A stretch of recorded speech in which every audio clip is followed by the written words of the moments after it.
Tonight, a horror crash near Snowtown leaves a 79-year-old woman dead and a truck driver in hospital. And fresh calls for more to be done about fixing some of the Spencer Gulf's oldest and most iconic jetties. From our 7 Spencer Gulf studios, your nightly news with Madeline Kerr begins now. Good evening, thanks for joining us. The state's road death toll has increased to 49 after a fatal crash in Snowtown. The small town left in shock after a small car collided with a B-triple truck yesterday afternoon. Just after 12:30 on Thursday, police and emergency services were called to the Augusta Highway as witnesses watched in horror as a small silver Mitsubishi collided with a semi-trailer. Sadly, the driver and the sole occupant of the car, a 79-year-old local woman, passed away at the scene. It's understood the B-triple truck came off the highway and jackknifed into a nearby paddock, quite some distance away from the initial crash. The truck driver, a 49-year-old man from Manopara West, received minor injuries and was taken to the Snowtown Hospital, where he was later airlifted to Adelaide. The Augusta Highway was closed to all traffic between Snowtown and Lockhill for several hours, as major crash investigators tried to piece together the circumstances surrounding the crash. The highway was reopened around 11 p.m. last night. The woman's death is the 49th recorded on our roads this year, compared to 66 the same time last year. While lower, it's still 49 too many. A 57-year-old man's facing serious charges, including endangering life and threatening to kill, after allegedly assaulting an employee at an office in Whyalla. It's understood the victim sustained minor injuries during the incident before the man fled in a vehicle along Nicholson Avenue back at the end of August. But he didn't get far. Police later attended the man's home and apprehended him. He's since been detained under the Mental Health Act. The victim did not require medical attention, but was understandably left shaken by the alleged assault. Some of South Australia's most iconic jetties are in dire need of some TLC. Amongst those is the one in Tumby Bay, a structure that's been part of the community for over a century. Now, local communities are calling upon the state government to come to the table in an attempt to restore the infrastructure before it's too late. The clock is ticking against some of the region's most beloved jetties. The opposition calling upon the state government to release its strategic plan, explaining how they are going to preserve the iconic structures before it is too late. It's a massively old jetty. It has incredible history, and obviously the lease is coming up in the next 2 years, and we really need to look at restructuring and how we're going to do that with the state. The Tumby Bay jetty drawing closer to its expiry date in 2024. However, the Mayor of Tumby Bay is confident that maintenance work will get underway soon. So we are looking to do some maintenance on both of the jetties in the next 12 months. The tenders have been sent out and we're hoping to start that process very soon. Our jetties are really near and dear to our public. After public consultation, the council have decided to put money forward to both the Port Neal and Tumby Bay jetty, but they will need help from the state government. It hasn't been as open as we would like. Obviously, it's the end of the lease is in just over 2 years, and that's a big concern that communication lines haven't been as strong as we would like. Henry Millick, 7 Spencer Gulf News.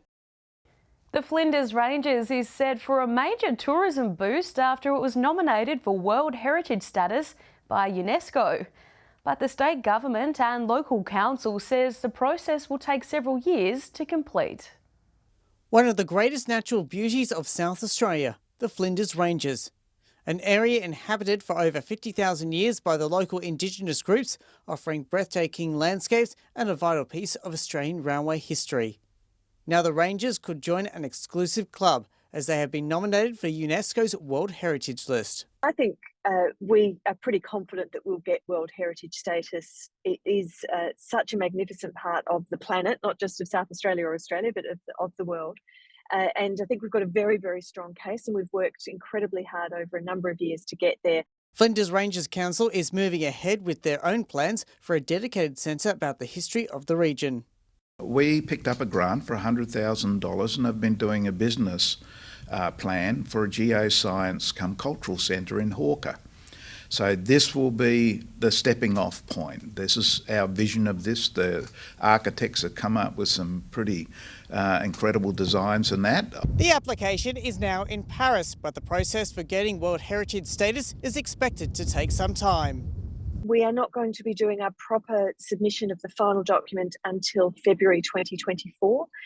So we think it's going to take a little bit longer before we know for sure. But the work that we've done to date has given us a lot of confidence that we'll be supported. Regardless, the Flinders Ranges nomination will attract tourists and scientists from across the world. Daniel Pizarro, 7 Spencer Gulf News. Still to come tonight, Port Pirie Council reflects on the epic first instalment of the Winter Wonderland Art Festival. And Neil Murray performs in Corn. What he had to say about the tiny town.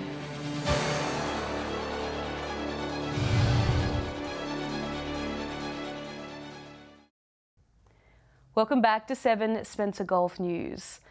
Police are reminding Eyre Peninsula residents to stay vigilant and on the lookout for online scams, with one local left $100,000 worse off after falling victim. A few weeks ago on Friday, August 19th, a resident of the Spencer Gulf was allegedly targeted by an Amazon phone scam. The incident was immediately reported and is currently under investigation. Police are now urging the community to be aware of different methods scammers use to access computers and bank accounts, saying people should always update passwords and know who you are communicating with before handing over confidential information. Port Pirie's first ever Sala Winter Festival has been deemed a great success. The event featuring a huge selection of arts, culture, music, food and entertainment. In early August, Port Pirie CBD was unrecognisable, transformed into a winter wonderland. Look, it went really well. Townspeople really responded well to it. We had several thousand people during the day on the Saturday, about 500 on the Friday night. The festival kicked off with the lighting of the refurbished gas lights, reminding the community of the city's 130-year association with Australian gas networks. Workshops of all kinds took place, encouraging people to embrace their inner artist by trying something different. But now it's time for feedback. In the event that we get to hold this again, we'd like some feedback from the community on what they thought about the event, what they really liked about the event, what they'd like to see more of. The public can have their say through a quick and easy survey on Council's Facebook page. And there's no need for post-festival blues, as Council is already working on exciting upcoming events. Looking forward to lots of people in the region visiting Port Pirie again for New Year's Eve fireworks. To stay up to date with events happening in your area, be sure to visit Port Pirie Council's website. Annabelle Francis, 7 Spencer Gulf News. A very important piece of Australian music visited Corn last month. Co-founder of the Warumpi band, Neil Murray, treated the audience with some of his songs, spoke about his travels and sang one of Australia's unofficial national anthems. Music bringing the quiet town of Corn to life. Warumpi band co-founder Neil Murray took to the stage to cap off his national tour on Friday night to the delight of the crowd. The Aussie singer, songwriter and guitarist in awe at the Flinders region. I always like to go to places that are sort of off the beaten track a bit. It doesn't always pay, of course, but I just find that towns like Corn have got a lot of charm, a lot of history, and I just like the ambience of the place and this area in the Flinders Ranges. At the end of the night, Mr Murray performed his band's most famous song. My island home, my island home, my island home is waiting for me. I was very fortunate that that song took off in the public mind because it's enabled me to record and release a lot of other songs that insisted themselves of no less importance than that one. Mr Murray says he's already working on the next album and looks forward to returning to the Spencer Gulf. I've got a bunch of songs parked now. They've been parked for quite a while. Because each time I tried to set up a recording date. The engineer or someone else got COVID and I had to cancel it, you know. So hopefully I can get started on that next month and probably in the new year have something new to release. Daniel Pizarro, 7 Spencer Golf News. Stay with us after the break. Broken Hill residents mark Legacy Badge Day, an opportunity to give back to our fallen veterans, and why the COVID testing clinics in the Far West will be closed on Monday.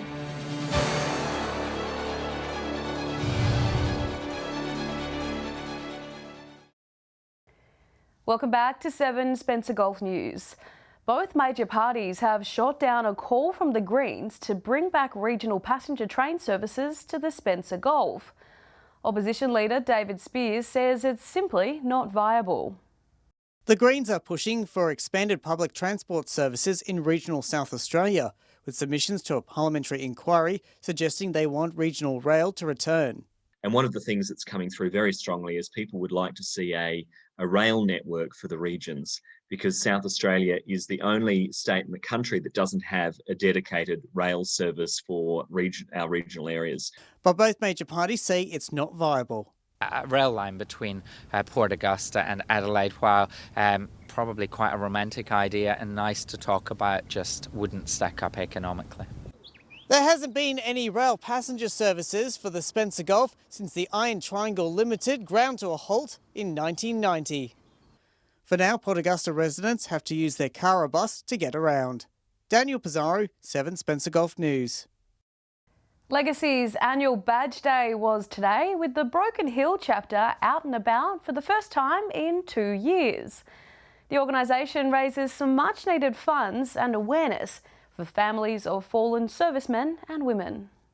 There was a bit of wind about, but it didn't stop people from heading to the town square and swapping a gold coin for a sausage sandwich or a badge or bear for a great cause. 2 years of not being able to do anything. Now everybody knows what's happening. We're out in the streets showing what we can do for Legacy, and everyone's embraced it this morning. It's been great. The Badge Day usually winds up a week of fundraising to help widows and widowers. And it's been a solid few days here in the Silver City for the organisation. We've had boxes around at other places and cafes and pubs and clubs, and there's slowly people are taking badges. So, and it's been out there in the media a bit, so we're quite happy with it and everything's working well. Outside of the Golf Day, Legacy's other fundraising event held in May, Badge Week is their major fundraiser. Yeah, this is a major fundraiser for Legacy all over Australia. This Badge Week to Badge Day today, that happens everywhere. So, it's a big thing in Broken Hill. We've been doing it for so many years now, and it's great for everybody. All the money raised by the charitable institution goes to families in need, helping them get out and about and also keeping them safe. The thing for Broken Hill is we try to keep them safe in their own home. That way they can still be around mobile. We take them to places, give them some outings. All the money just goes towards our widows to keep them safe. If you missed out on supporting Legacy for Badge Day, never fear, because you can still support them, either by sending donations to their PO box or at the RSL Club, just by mentioning that you would like to donate to Legacy. Joshua Mercer, 7 Spencer Golf News. And a heads up for residents in Far West New South Wales that Broken Hill's COVID testing and vaccination clinics will be closed on Monday. The drive-through testing at the Community Health Centre and the vaccination clinic at Broken Hill Shopping Village will both be shut for the Health Services Picnic Day. The testing clinic will reopen at 8 a.m. on Tuesday, and the vaccination clinic will reopen 9 a.m. on Wednesday morning. Far West Local Health District has also relaxed restrictions in the emergency department from today, with 2 support people allowed to accompany patients. COVID screening measures will still be in place. Stay with us after the break. One more sleep until Southmead Central in the AFL Broken Hill Grand Final at Jubilee Oval. And we'll have the weekend weather details with Alex Sykes.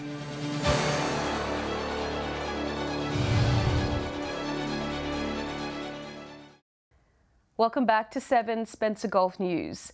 Well, the time has finally come for the best of the AFL Broken Hill teams to be crowned for the 2022 season. And all the action gets underway tomorrow.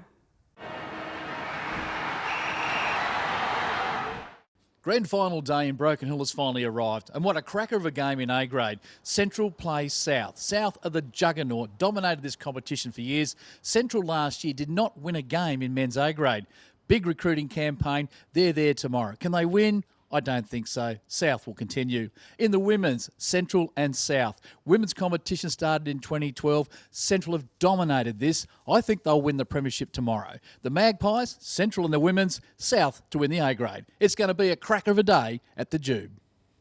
Hello and welcome to the first week of finals in SGL football. We've got two massive games this weekend, starting here on Saturday with the qualifying final between the Lions and Sollies. These two sides have been the best two teams all year, and this game should be set to be a thriller. Both teams are chock full of talent with match winners all over the ground. This match should be a beauty, but I'm going to tip the Cats in a close one. Up in Port Augusta on Sunday, we've got the young Port side making the trip to face South. The young Port team have exciting youngsters all over the ground, while South are a bit more experienced and should come into this game with a bit harder edge. I'm going to tip South. It's final time here in Whyalla, just 4 teams left. The top 2 do battle tomorrow at Bennett Oval. The winner straight through to the grand final, the loser gets another chance. It's Central Isla versus Roona Bay. This one really could go either way. They've been the 2 best teams all season. Bays beat Centrals just 7 days ago in the last minor round, but I think Centrals, if they've got their full squad together with the finals experience, will just sneak across the line in a very close game. Sunday's elimination final, West Whyalla versus Rapina. The loser is gone. The winner goes for another week. Roos beat West in the last time they played. They've had a great second half of the season. West does have that finals experience with them, and they have beaten the top teams during the year. So again, if the West team is at full strength, they'll sneak across the line by a couple of points. Welcome to Port Lincoln Footy Tips. We're going to kick things off with a B grade. We've got Marble Range hosting Waybacks at Centenary Oval. Marble Range are undefeated this year. However, Waybacks, they've got a real high skill level. But Marble Range, they've definitely got the runners. This one's going to come down to the wire, but I think Marble Range, they've got the experience. They're undefeated this year. They should win this one in a close game. Rangers by 2 goals. In the A grade, we've got Marble Range hosting Tasmans. Both teams have been the 2 in-form teams all year, and both teams, from what I heard, have got their best teams on the side this weekend. It's going to be a ripper game of footy. And to be honest, I know it's a cliche, but anyone can win. Tasmans have been red hot all year, only losing a few games. Marble Range undefeated. It's going to be hard to see Marble Range lose this. The depth in the midfield and Big Tyne and Keeley up forward, I think he's going to kick a big bag. I'm tipping Marble Range to win this one and win this one by 3 goals. Lots going on. Good luck to all the players over in Broken Hill. Grand final day starts bright and early with the under-13s at 8 a.m. It's time now to take a look at what's happening in the weather with Alex Sykes. Alex, how are the conditions looking for the big day? Good evening, Maddie.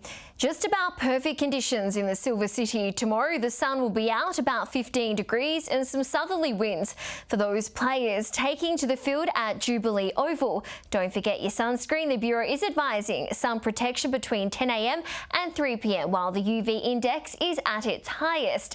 May the best team win. Looking at some of today's temperatures now, 17 degrees in Port Augusta, Whyalla reached 15 degrees around 1:15. Kadina was cloudy around 13 degrees this afternoon. Looking more broadly at today's weather map, 19 up north in Cooper Pedy today, the warmest centre on our map. 16 in Broken Hill and Port Pirie, Woodner and Port Lincoln topped 15 today, 14 in the capital. Taking a look at the satellite image now, a high pressure system centred south of the Bight will move slowly eastwards over the next few days, and a low pressure system will develop over the Bight later on Tuesday and will extend a trough over the far west of South Australia. This system will move slowly eastwards during the middle of next week. Moving on to tomorrow's weather outlook now, and we'll start with the Gulf waters. Winds tending southeasterly 10 to 15 knots, seas around 1 metre, and south to southwesterly swell between 1 and 2 metres. Between 7 and 15 degrees in Port Lincoln on Saturday, and cloudy skies. Partly cloudy and set to reach a top of 14 degrees in Cleve. Woodner partly cloudy, heading for a top of 18 degrees. Mostly sunny in Whyalla, set to reach 17. After an overnight low of 6 tonight. Blue skies in Port Augusta, a sunny top of 19. Kadina partly cloudy and 16. 18 in Port Pirie for the first day of the weekend, down to 1 degrees in Clare tonight, 13 tomorrow. And Broken Hill, as we mentioned a little early, will be 15 degrees and sunny conditions there tomorrow.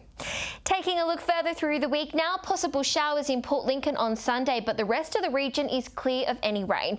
Port Augusta will be warmer than Cooper Pedy, 21 degrees, 19 in Woodner and Port Pirie, 17 in Whyalla and Kadina. Moving on to Monday's outlook now, partly cloudy conditions across the board, temperatures varying from 15 to 23 degrees, 18 in Broken Hill, 22 in Port Augusta. And finally, taking a quick squiz at the forecast for Tuesday across the Spencer Gulf, how the tables have turned. Cooper Pedy's in for some rain, while Port Lincoln is heading for a sunny top of 18, 25 in Port Augusta, sunny and 23 in Port Pirie, 20 degrees in over the border in a Broken Hill. And that's all the weather from me for tonight. I hope you have a great weekend. It's back to you, Maddie. Thanks for that, Alex. And that's the local news this Friday. I'm Madeline Kerr. From all of us here, thanks for joining us. I'll have updates a little later. But until then, enjoy your evening and your weekend. Good night.